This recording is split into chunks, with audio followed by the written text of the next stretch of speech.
गंगा नदी भारत की सबसे महत्वपूर्ण नदी है। ये भारत और बांग्लादेश में कुल मिलाकर 2525 किलोमीटर की दूरी तय करती हुई उत्तराखंड में हिमालय से लेकर बंगाल की खाड़ी के सुंदरवन तक विशाल भूमध्य भाग को सींचती है। गंगा नदी देश की प्राकृतिक संपदा ही नहीं बल्कि जनधन की भावात्मक आस्था का आधार भी है। 12 फरवरी वर्ष 1948 में महात्मा गांधी के अस्थि कलश जिन 12 तटों पर विसर्जित किए गए थे, त्रिमोहिनी संगम भी उनमें से एक है। 100 फीट की अधिकतम गहराई वाली यह नदी भारत में पवित्र नदी भी मानी जाती है और इसकी उपासना माँ और देवी के रूप में भी की जाती है। इस नदी में मछलियां और सांपों की अनेक प्रजातियां पाई जाती हैं और मीठे पानी वाले दुर्लभ डॉल्फिन भी पाए जाते हैं। वैज्ञानिक मानते हैं कि इस नदी के जल में बैक्टीरियोफोज नामक विषाणु होते हैं जो जीवाणुओं व अन्य हानिकारक सूक्ष्मजीवियों को जीवित नहीं रहने देते। भारत सरकार द्वारा इसे भारत की राष्ट्रीय नदी घोषित किया जा चुका है, लेकिन फिर भी हमारे भारत की इस पवित्र नदी को कुछ लोग मैली कर देते हैं। आमतौर पर देखा जाता है कि जो कूड़ा करकट डस्टबिन में डाला जाना चाहिए वो कूड़ा करकट आज हमारी पवित्र नदी गंगा में डाला जा रहा है। लेकिन हमें समझना होगा कि हमारी पवित्र नदी है, इसको हमें बहुत साफ सुथरा रखना पड़ेगा। जब तक इसमें हम पहल नहीं करेंगे तब तक इसका कोई उपाय नहीं निकल पाएगा। गंगा नदी दुनिया भर में अपनी शुद्धिकरण क्षमता के कारण जानी जाती है। लंबे समय से इसकी शुद्धिकरण की मान्यता का वैज्ञानिक आधार भी है। वैज्ञानिक मानते हैं कि इस नदी के जल में बैक्टीरियोफेज नाम के विषाणु होते हैं जो जीवाणुओं को जीवित नहीं रहने देते हैं।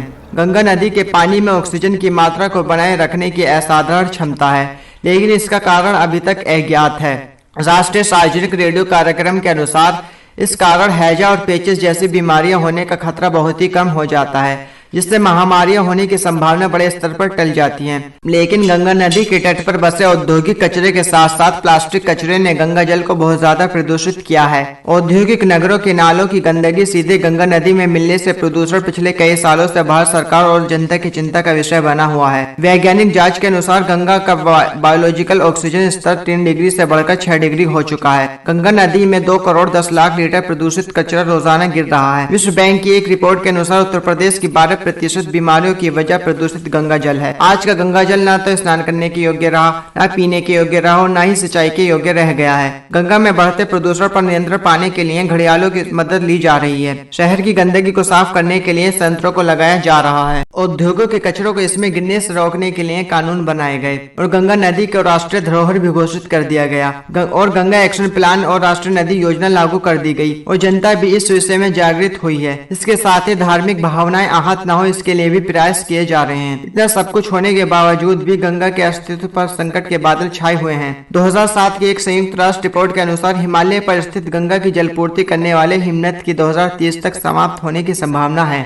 इसके बाद नदी का बहाव वर्षा ऋतु पर आश्रित होकर मौसमी ही रह जाएगा। इस नदी की सफाई के लिए कई बार पहल की गई, लेकिन कोई भी संतोषजनक स्थिति तक नहीं पहुंच पाया। प्रधानमंत्री चुनने के बाद भारत के प्रधानमंत्री श्री नरेंद्र मोदी ने गंगा नदी में प्रदूषण पर नियंत्रण करने और गंगा के किनारे पर स्थित 48 औद्योगिक फैक्ट्रियों को बंद करने का आदेश दिया था। भारत में 23 मार्च 2020 से 3 मई 2020 तक लॉकडाउन रहा था, जिस कारण गंगा के किनारे स्थित पर सभी फैक्ट्रियां बंद कर दी गई थी। इसका फायदा ये हुआ कि गंगा का पानी बहुत ज्यादा साफ हो गया था। पिछले 10 सालों में पहली बार गंगा का पानी पीने लायक बताया गया था।